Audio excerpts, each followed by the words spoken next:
Is this the healthiest soup in the world? Let's find out. So when we talk about longevity diets and meals, it isn't about just one magic ingredient, it's about patterns. So patterns of food intake, things like lots of plants, lots of fiber types. And minestrone soup is actually one of those recipes that we associate with people living long, happy, healthy lives. It's really, really simple. We're gonna do it all in one pot, so let's get cooking. So the first thing we're going to do is prep and chop all of our veg. Fiber diversity links back into our gut health, and because our gut is so closely linked to pretty much every single part of our body, our mood, our immune system, our skin health, looking after it with a wide range of fiber types is key. And it's the reason why a soup like this is just so good for you. One thing that I love about minestrone soup is that you can throw pretty much whatever vegetables you want into it. The base is always pretty much the same, which is a sofrito mix. So that's celery, onion, carrots. I'm gonna be adding a leek into this, courgette, some mushrooms, because I just love the kind of earthy, meaty flavor that they have, and then cavolo nero, which is one of my favorite greens. Then I'm gonna be using the bold bean coat. Honestly, these beans are so life-changing, they're absolutely delicious. Just some organic white beans. You can use whatever beans, chickpeas, butter beans, whatever you have available. So you don't have to be perfect with these dice, just a rough chop is absolutely fine. Perfect, so my first base is celery, onion, carrot, leeks, and I'm gonna saute that all down together. So in your nice big heavyweight pan, pop onto heat. Now, lots of people have different versions of minestrone, and I feel like it's the kind of thing that you can always put your own twist on. So there's a few little things that I like to add, and the first is some sun-dried tomatoes, and I actually use a little bit of the olive oil from the sun-dried tomatoes just to cook down all of my vegetables. And then totally optional, but I like to add a little bit of smoked pancetta just to create this lovely smoky flavor base. And then we're just going to take all of that sofrito mix plus the leeks and tip it into that kind of lovely rendered smoky bacon, and then the sun-dried tomato oil, and already it's smelling amazing. And then a little pinch of salt. A chef once taught me that you never just season at the end, you always layer seasoning through a dish. So it's important to kind of add a little pinch of salt through each of the cooking process, and this is just gonna be the difference between a dish that tastes good and then a dish that tastes amazing. And already this is smelling so good. So I'm just gonna cook this down now until the vegetables soften, the onions go translucent, and then we're gonna go in with all the rest of the ingredients. And then I've just got these really nice little kind of baby button mushrooms. I'm just gonna cut into quarters. I like them to be a little bit chunky. And I feel like these just add like a really nice meaty element or texture to the minestrone. And then add the mushrooms, and we're just gonna quickly saute those down too. You don't want to add the garlic at the beginning because the garlic may burn. And now we're going to add about a tablespoon's worth of really good tomato puree. And we're going to cook that out for about 3 to 4 more minutes.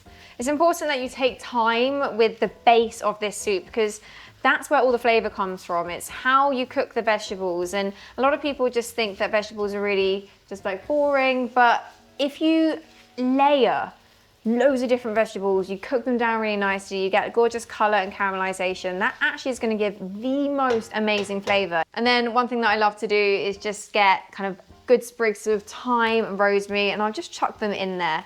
Dried is also absolutely fine. There's a misconception that dried herbs are not as good for you. When you dry herbs, you actually condense all of those lovely aromatic oils down, and they're still full of all the antioxidants which we associate with their health promoting benefits. So in my minestrone, I actually use orzo, and I aim for about 50 grams per person.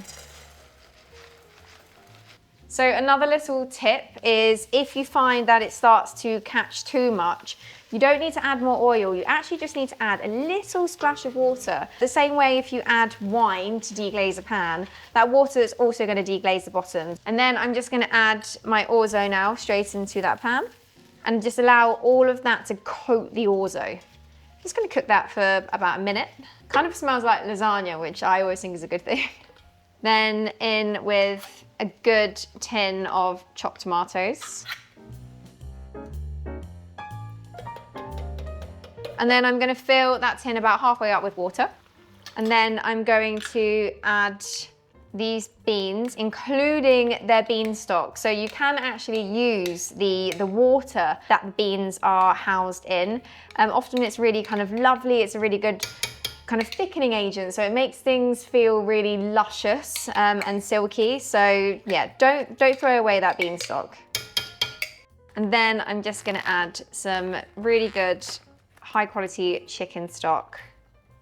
You can use bone broth, or you can even just use a stock cube, whatever tastes your fancy. Obviously, bone broth is gonna have a few more of those amino acids that are really kind of gut supporting. Bone broth is actually high in something called glycine, and glycine is the amino acid that really, really loves our gut and helps support basically gut barrier function. So if you're thinking about all of the different fiber types and then all of the different kind of gut supporting amino acids that we have in here, it's not surprising that we do call this the longevity soup. And as I said before, like you can use whatever veg in this soup that you want. Leftovers that you need using up, that kind of half wonky carrot or bit of head of broccoli, whatever, stick it into the soup. And then I'm just gonna add these to the soup. Now, one of my top secret ingredients into any minestrone or soup like this is add the Parmesan rind. This is going to transform the flavor. So literally just cut the end off, and then I'm just gonna put the whole thing straight in.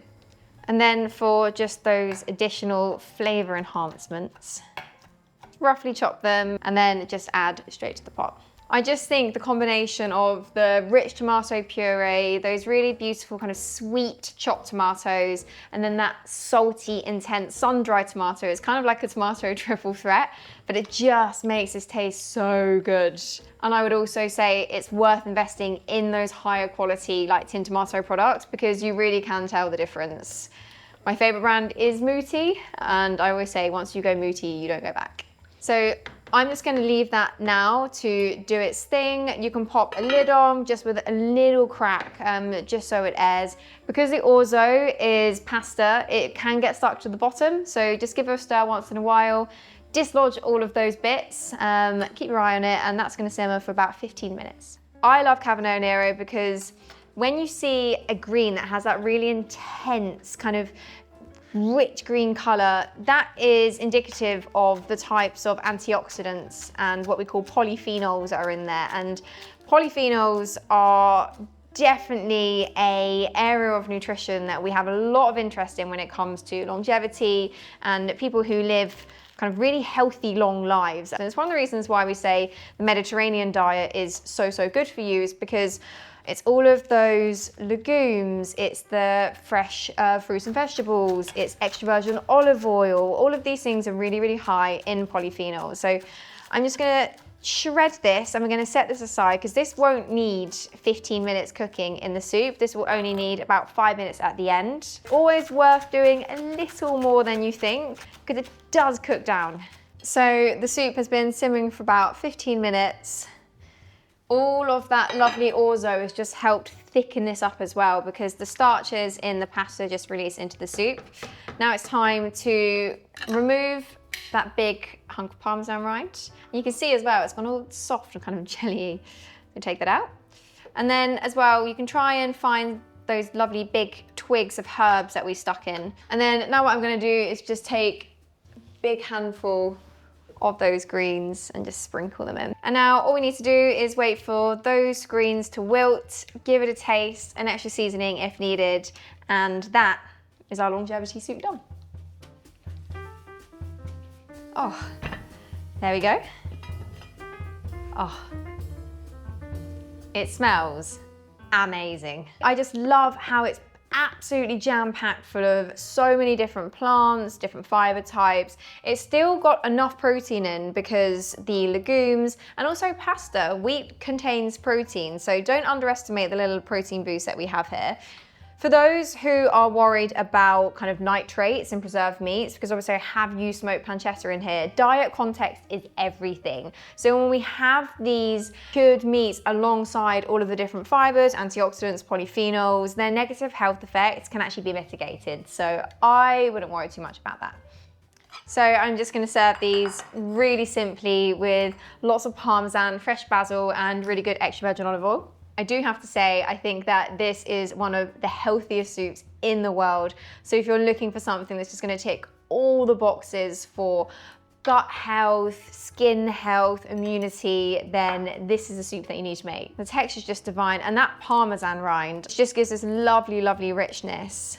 To finish, I'm just gonna get that Parmesan and give it a good coating. So I'm just gonna tear over some fresh basil again, an extra crack of black pepper, a little bit of extra chili. The heat is so, so good for just kind of warming you up and making you feel fuller and more satiated. And then some really, really good extra virgin olive oil to finish. And this is the result, my longevity minestrone. If you're looking for something that is going to give you every single thing that your body needs, inspired by the blue zones of the world, the people who live the longest, healthiest, happiest lives, full of lots of fiber, plant diversity. It's high in plant-based protein too. You can add an extra little bit of shredded chicken if you want to just give it an extra boost.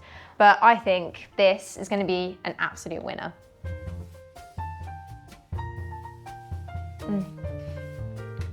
Oh, it's so good. It's got this most lovely, luscious, rich feeling. It feels like it could heal anything, but it's just so plant focused and forward. It's got this like amazing aromatic, the rosemary in there is so delicious. And that extra bit of olive oil and Parmesan on the top is just a dream. So simple, so easy, and just so good.